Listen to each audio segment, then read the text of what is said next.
TV 24 news ವಾಹಿನಿಗೆ ಸ್ವಾಗತ.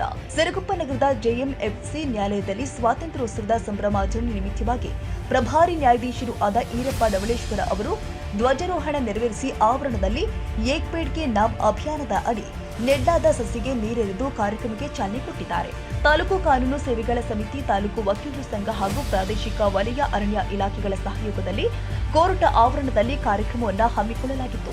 ಇದೇ ವೇಳೆ ತಾಲೂಕು ವಕೀಲರ ಸಂಘದ ಅಧ್ಯಕ್ಷ ಉಪಾರ್ ವೆಂಕೋಬ, ಉಪಾಧ್ಯಕ್ಷ ಶರೀಫ್ ಸಾಬ್, ಕಾರ್ಯದರ್ಶಿ ಶಿವಕುಮಾರ್ ಖಜಾಂಚಿ, ಎಚ್ಎಂ ಹುಸೇನಪ್ಪ, ಹಿರಿಯ ವಕೀಲರು ಆದ Pattar Veeranna, N Abdul Sab, Shivarudragowda, G Maranna, Gangaram Singh, U Chandrashekhara, Malligowda, ಉಪ ವಲಯ ಅರಣ್ಯಾಧಿಕಾರಿ ರಾಜ ಆಂಬಣ್ಣ ನಾಯ್ಕ, ಉಪ ಅರಣ್ಯಾಧಿಕಾರಿಗಳು ಆದ ಎಚ್ಎಸ್ ಕೊಟ್ರೇಗೌಡ, ವೈಜ್ಯೋತಿ ಹಾಗೂ ಕೋರ್ಟ್ ಪೊಲೀಸ್ ಪ್ರಾದೇಶಿಕ ವಲಯ ಅರಣ್ಯ ಸಿಬ್ಬಂದಿ ಉಪಸ್ಥಿತರಿದ್ದರು. ಹೊನ್ನರಪ್ಪ, ಸಿರುಗುಪ್ಪ, ಟಿವಿ 24 ನ್ಯೂಸ್. ತಾಜಾ ಸುದ್ದಿಗಾಗಿ ಟಿವಿ 24 ನ್ಯೂಸ್ಗೆ ಸಬ್ಸ್ಕ್ರೈಬ್ ಮಾಡಿ ಮತ್ತು ಬೆಲ್ ಐಕಾನ್ ಒತ್ತಿ ತಪ್ಪದೇ ಲಿಂಕ್ ಶೇರ್ ಮಾಡಿ.